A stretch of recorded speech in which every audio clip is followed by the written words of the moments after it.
उपवासाचा बटाटा चिवडा बनवण्यासाठी या इथे मी 2 बटाटे घेतलेले आहे. त्याची वरील साले पिलरच्या साहाय्याने काढून ती 2 मिनिटं पाण्यात ठेवलेले आहे. आता किसणीच्या साहाय्याने मोठा किस होईल या पद्धतीने बटाटा आपल्याला किसून घ्यायचा आहे.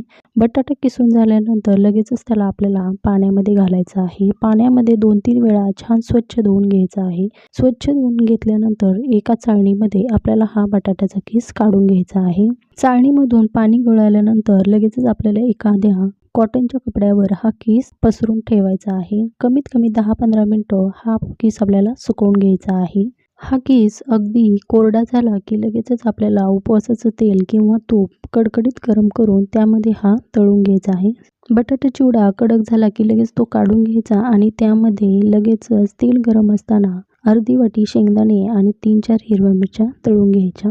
आता या चिवड्यामध्ये थोडंसं मीठ घालायचं आणि हा चिवडा खाण्यासाठी तयार आहे. चिवड्याचा आवाज पाहता मस्त खुसखुशीत आणि कुरकुरीत झालेला आहे. व्हिडिओ आवडला असेल तर नक्की एक लाईक करा. धन्यवाद.